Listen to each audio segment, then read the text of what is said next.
Speaking of Zelda, you three are Nintendo zealots who refuse to grow up. How are they going to remake what is widely considered the most beloved game of all time, but maybe a little bit dated? Is probably not in a bad sense, not in a pejorative sense, but Andy, gameplay wise, Ocarina of Time, you give that to a 2026 audience, they maybe go, what's this muck? Where's my Breath of the Wild style control?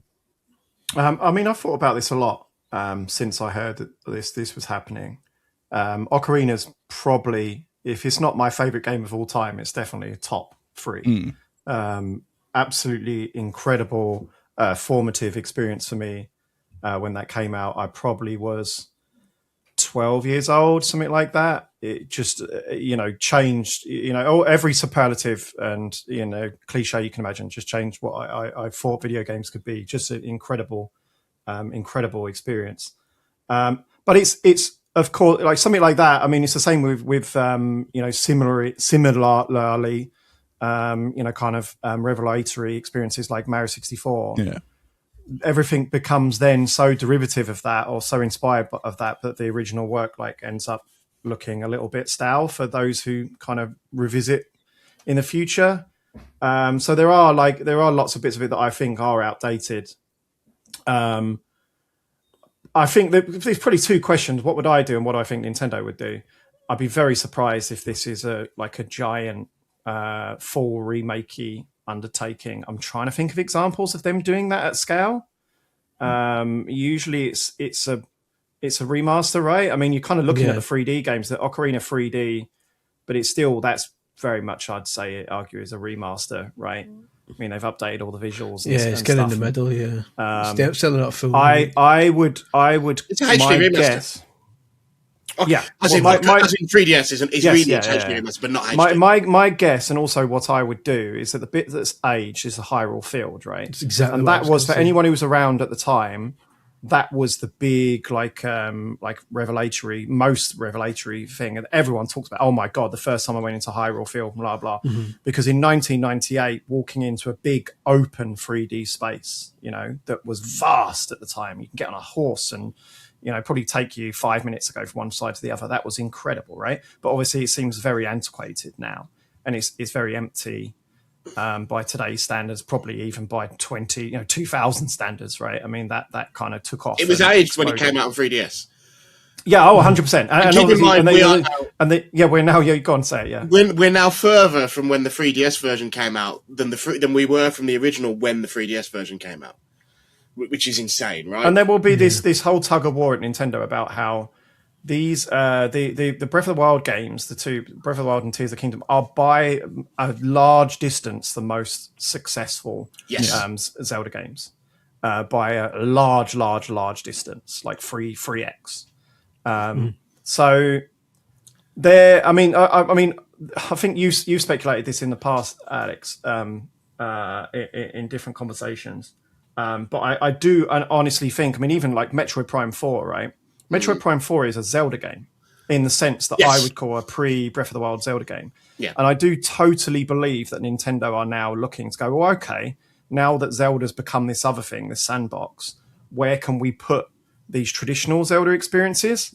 So I would kind of imagine that if they're making changes, it's going to be Breath of the Wild style changes. And I think it's ripe for them to, from a production, yeah, of course, from a production point of view, from a resources standpoint, it kind of makes sense to go, well, let's kind of remaster all the bits and plug them into a sandbox Breath of the Wild type Hyrule Fieldy experience, and that would kind of elevate it. I think that would be a big improvement. So from my perspective, I have never played the Nintendo 64 version of this game. I got it for the 3DS, played through it, and I was like, okay, I can see why every gaming podcast I listened to at that time talked about it in such a way, and I understand it. Didn't hit for me in the same way, whatever. I'm not like a massive fan of that style of Zelda. However, Scullion, the push and pull with the Zelda fan base now, as Andy's just illustrated, is there is a dividing line between Zelda as massive franchise on the Switch and Zelda as beloved franchise but not billion seller.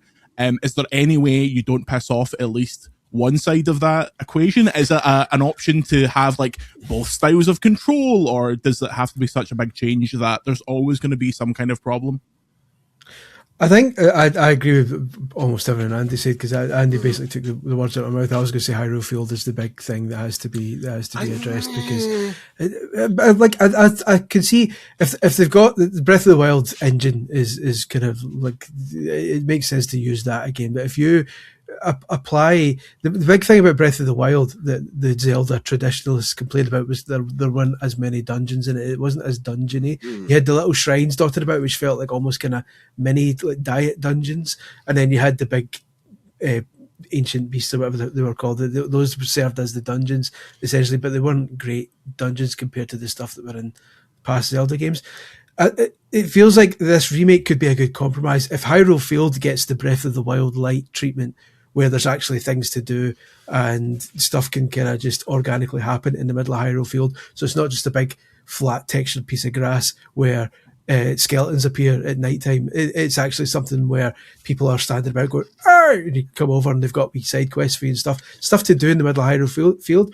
But then the dungeons are still, you know, like how in I think it was that Majora's Mask 3D, wasn't it, where they put like the diary in. Yeah, did they do that? I'm sure they did. I think so. Yeah. Am I imagining that? There was like some sort of where it like tracked all your quests and stuff. Just things like that, quality of life change. Because I think if you go too far, I mean, there'll be things like the Lost Woods and that area. You could change that and make it better, right, with today's tech. But I think if you change too much, I think it's so beloved, this game, that you kind of need. You're either being softly, or you're doing Final Fantasy VII Remake. Hang on. Hold on, right? I want to talk about a different franchise, because that's the one to talk about in a way. But the other one to talk about is Resident Evil. The other one to talk about is Resident Evil, because I want to say a few things. One, when we said Nintendo hasn't done this sort of remake before, I think Resident Evil 2 in particular, from every conversation I've had with Japanese devs at every company, changed the game in Japan. Yes, Final Fantasy VII was going to exist anyway, and is a very different sort of thing. But something like Dragon Quest VII Reimagined that we just had would not have existed without Resident Evil 2. And what we haven't seen is Nintendo learn that lesson. And I think this is what we're going to start to see. The second thing I'd say is I agree with the idea of, you take Hyrule Field, and I'm sorry, I've got to lose the Final Fantasy hat because... boo! I was going to on all episode, but it's itching. The second thing is you have to... You guys just said, well, you just take Hyrule Field and you make it Breath of the Wildy. But that has a big knock-on effect, because Chris, you were saying, side quests and little tasks and challenges to things to do. But you need rewards. In Breath of the Wild, the rewards are the gear. You've got a role-playing game, an RPG-style gear system. You've got outfits made of 4 different pieces. You've got weapons that break, so you're constantly needing a new supply of weapons, which makes all that exploration worthwhile. If you do that in Ocarina, you've changed the structure of the game significantly, because suddenly you're not just Kokori Sword, Master Sword, Big Sword Sword, and Giant's Knife. It's only if you plug it in that integrally, you just come up with some golden gummy bears or something and put them in there. They just come up with some Neo Arc and how do you feel so small? I do think what you describe is correct, but I think what's probably going to happen is much in that Resident Evil 2 way. A lot of the systems will be recontextualized, i.e., will things like the iron boots and the tunics work the same as they do in base Ocarina of Time? If they're doing this right, they won't. They'll work more like they do in Breath of the Wild. Do you port in stuff like the weather, the hot and cold and stuff from Breath of the Wild, where you need to wrap up warm? Those are the questions. I think where you're on the money is the dungeons. You leave the dungeons untouched. Maybe you add a room or two. Everything else is fair game. A big element is Zelda. Ocarina of Time is made up of 30, 40 different zones. Once that's all unified as well, so Hyrule Field, you walk into the castle, you walk up to you walk into Castle Town, you walk up to the castle. It's all seamless. You go up the river into Zora's Domain, things like that. Those fade to black, hide a lot, and there's gaps.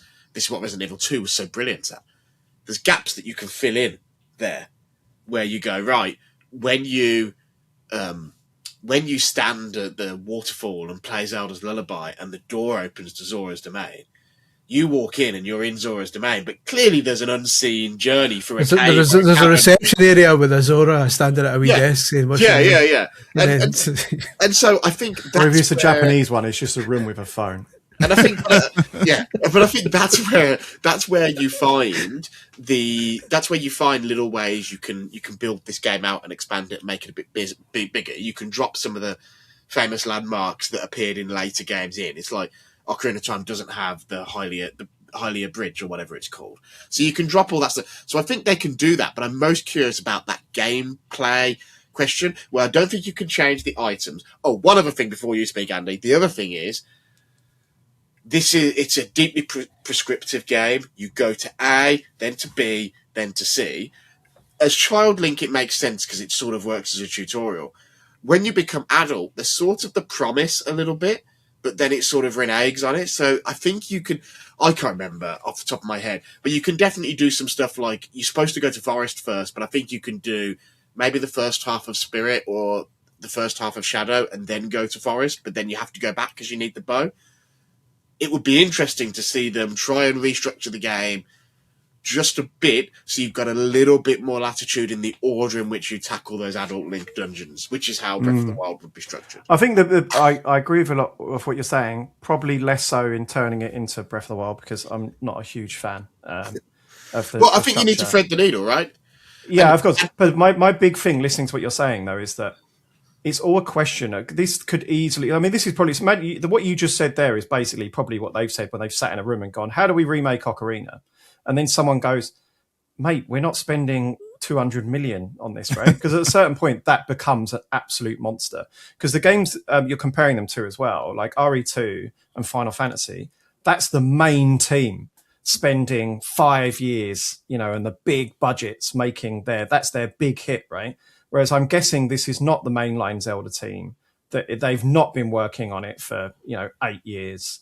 And also it comes into all the other questions on top of that. There are a lot of reasons to not change it too much. I think there's more reasons to not change it too much from a resource point of view, but also from a expectation point of view, than there are to go in and just make this whole monster project.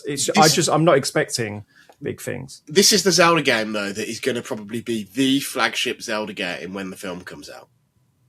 And that's the other thing. And the last flagship Mario games for when the Mario movie came out are like 2-minute remasters.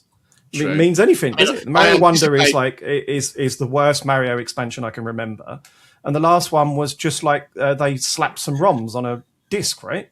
From the 10 million copies. From the set photos, I would assume, from the casting of like an athletic grown-up Impa, I assume that the film is probably going to be along the Ocarina lines anyway, which is what I would have picked as well. So you want to retell that story, but I don't know. I think they will probably thread the needle. Resident Evil 9 is an interesting example as well, from the perspective when we talk about the future of Zelda. Maybe the future is something like that, where the Grace sections, so to speak, are the dungeons, and the Leon sections are the open world in which you tool about and do whatever the hell you're thinking. Resident Evil, I think, is an interesting example to bring up, because also Resident Evil 3 Remake shows the dangers of going too far, because I think 2 was very good because it still kind of hit the same beats as the original, so people thought it was like, this is how you remake a game. 3 is nothing like 3. The original 3, like the story goes all over the place, is nothing like this is the interesting thing about Capcom, is Andy was saying, it's the main team, it's not the main team. The thing about Resident Evil is, I would argue with Resi, right. You can't, there's lineage. It's a bit like Final Fantasy, actually. They're very dissimilar, but one way in which they are similar is like with Resident Evil, you've got that lineage of like 7, half of 2 remake, and then 9, and then you got the lineage of the guys who did the other half of 2 remake, then did 3, and they're probably the guys who are doing Code Veronica, and then you've got the guys who did 3 and then Village, whatever. So and Final Fantasy, it's like you've got the 13. It's the point I was making was that they've not boshed out like RE2 remake to like Grezzo. Like it's a proper team that internally that are taken very seriously, and this is a very important project to us. Whereas I'd kind of be surprised if this is not more than we need a Zelda game for the movie. Here's how you do it. You do the gold and silver trick. You play through Ocarina, Zelda, Link beats Ganon/Ganondorf. Zelda's delighted. Link's walking home. A job well done. Back to his wee treehouse. He looks up in the sky, and the moon's got a face, and it's coming down to the ground. And then nice and cheap. Majora's Mask. Yeah, remake 2 games. It totally destroys the lore and the storyline. The irony is, right, it is more expensive, but it's not like it's double the price, in the sense that the beautiful thing about Majora is that all 90% of the assets in that game are in Ocarina anyway. Mm-hmm. The geometry changes, but they reuse every model from Ocarina is reused in because they made it in fucking 13 months, 14 months. VGC is supported by Patreon. Check out patreon.com/videogameschronicle for more podcasts, ad-free browsing, and extra content. Thank you for your support.